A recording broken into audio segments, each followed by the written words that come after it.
Assalamualaikum sahabat Quran. Insyaallah pada video kali ini kita akan menjelaskan qiraatut tajwidil Quran pada surah An-Nasr ayat pertama.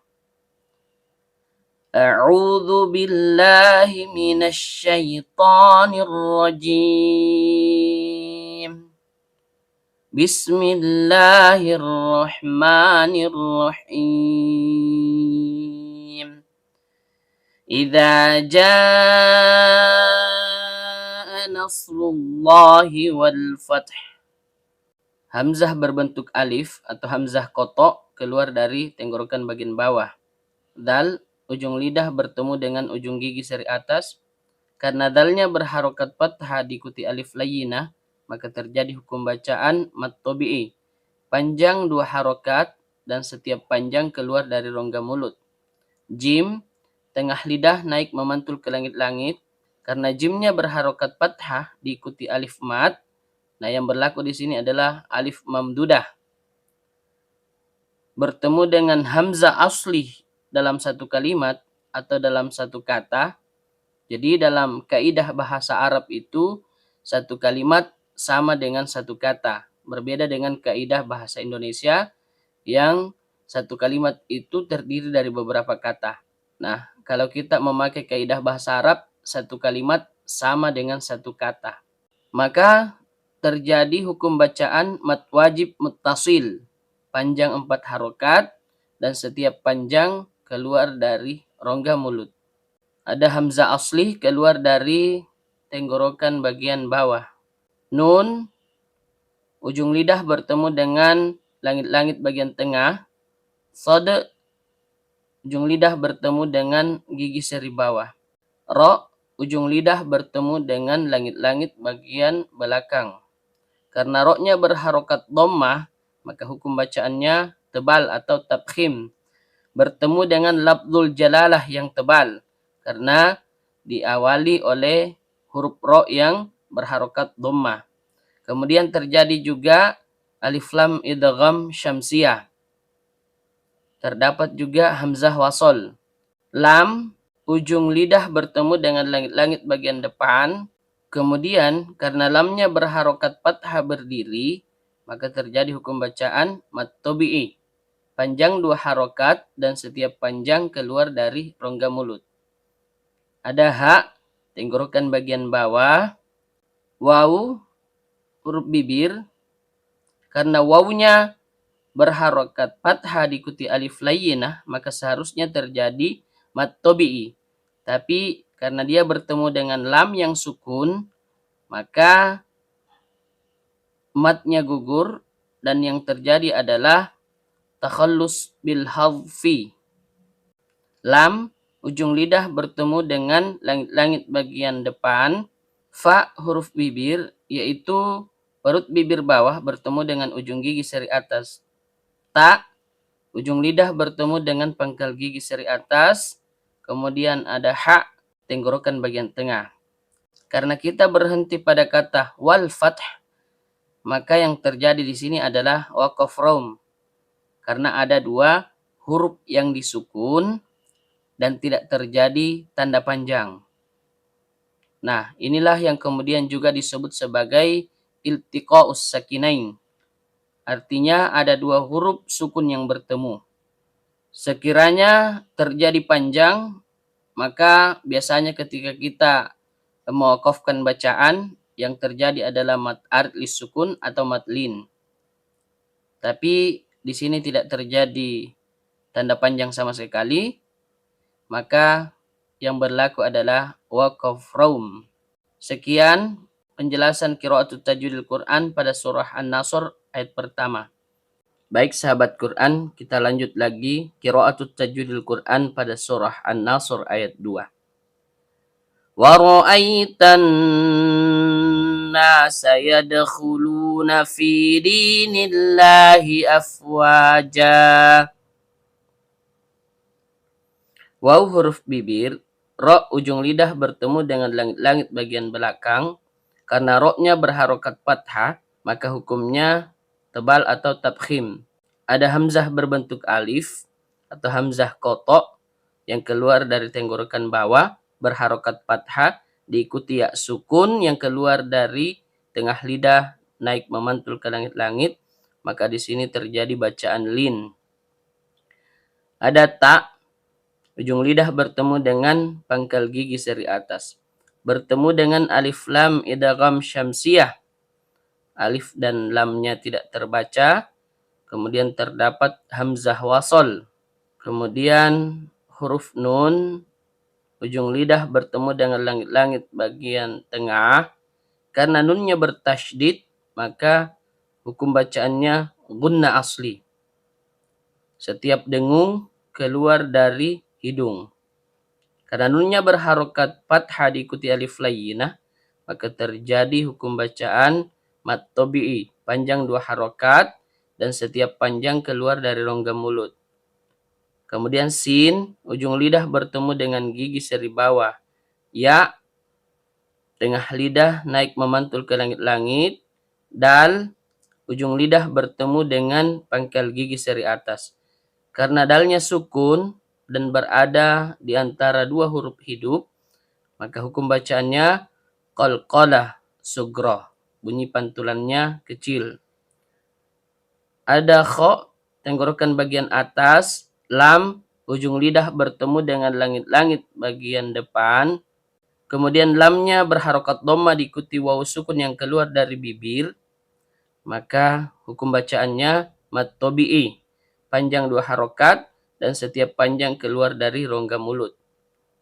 Ada nun, ujung lidah bertemu dengan langit-langit bagian tengah. Fa, huruf bibir, yaitu perut bibir bawah bertemu dengan ujung gigi seri atas.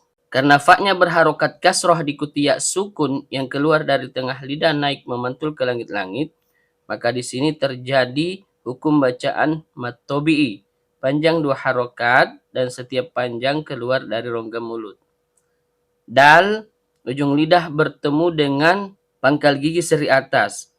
Kembali lagi, dal berharokat kasroh diikuti ya sukun yang keluar dari tengah lidah naik memantul ke langit-langit, maka kembali lagi terjadi hukum bacaan mad tabi'i. Panjang 2 harokat dan setiap panjang keluar dari rongga mulut. Nun, ujung lidah bertemu dengan langit-langit bagian tengah. Bertemu dengan lafdzul jalalah yang tipis karena nunnya berharokat kasroh. Kemudian terjadi juga alif lam idgham syamsiyah dan juga terdapat hamzah wasol. Lam, ujung lidah bertemu dengan langit-langit bagian depan. Karena lamnya berharokat fathah berdiri, maka hukum bacaannya mad tabi'i. Panjang 2 harokat, setiap panjang keluar dari rongga mulut. Ha, tenggorokan bagian bawah. Hamzah koto atau hamzah berbentuk alif keluar dari tenggorokan bagian bawah. Fa, huruf bibir, perut bibir bawah bertemu dengan ujung gigi seri atas. Waw, huruf bibir, karena wawnya berharokat fathah diikuti alif layyinah, maka terjadi lagi hukum bacaan mad tabi'i. Panjang 2 harokat dan setiap panjang keluar dari rongga mulut.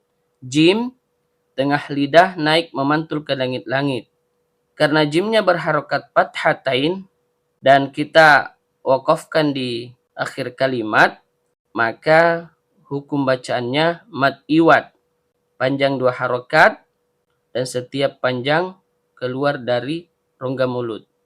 Kemudian terdapat juga alif layyinah karena dia berfungsi sebagai tanda panjang setelah jim yang berharokat fathatain. Jadi kaidahnya setiap huruf yang berharokat fathatain itu selalu diikuti oleh alif layyinah. Berbeda ketika misalnya ada huruf yang berharokat kasrotain ataupun dhammatain, itu tidak ada alif yang selalu ikut setelahnya. Kemudian ada satu huruf yang meskipun dia tidak diikuti oleh alif, yaitu hamzah asli. Biasanya hamzah asli itu ketika dia berharokat fathatain di akhir, tidak harus ada alif yang ikut, tapi tetap terjadi mad iwad. Saya kira cukup pembahasan qiraatut tajwidil Quran pada surah An-Nasr ayat 2 ini. Fasabbih bihamdi rabbika wastaghfir innahu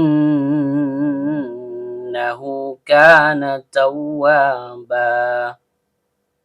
Fa, huruf bibir, yaitu perut bibir bawah bertemu dengan ujung gigi seri atas.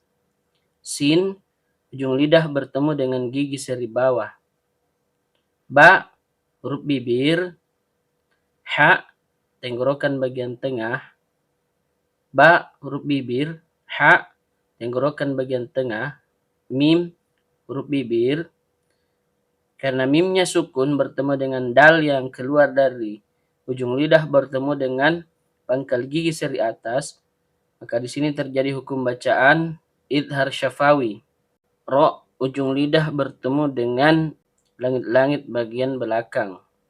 Karena ro-nya berharokat fathah, maka hukum bacaannya tebal atau tabkhim. Ba, huruf bibir. Kaf, pangkal lidah naik ke langit-langit di atasnya. Waw, huruf bibir. Kemudian wawunya berharokat fathah diikuti alif layyinah, maka seharusnya terjadi mad tabi'i. Tapi karena dia bertemu dengan sin yang sukun, yang keluar dari ujung lidah bertemu dengan gigi seri bawah, maka mad tabi'inya gugur dan yang terjadi adalah takhallus bil hadfi. Ta, ujung lidah bertemu dengan pangkal gigi seri atas. Ghain, tenggorokan bagian atas. Fa, huruf bibir, perut bibir bawah bertemu dengan ujung gigi seri atas. Ro, ujung lidah bertemu dengan langit-langit bagian belakang. Karena ro-nya sukun, kemudian didahului oleh harokat kasroh, maka hukum bacaannya tipis. Ada ha keluar dari tenggorokan bagian bawah. Dan di sini karena kita berwaqaf ada qaf lam, artinya waqaf aula, kita sebaiknya berhenti. Jadi lebih dianjurkan berhenti pada tanda ini. Maka yang terjadi adalah waqaf raum, tidak terjadi panjang, sehingga yang terjadi adalah iltiqa'us sakinain, bertemunya dua huruf sukun dan tidak terjadi panjang.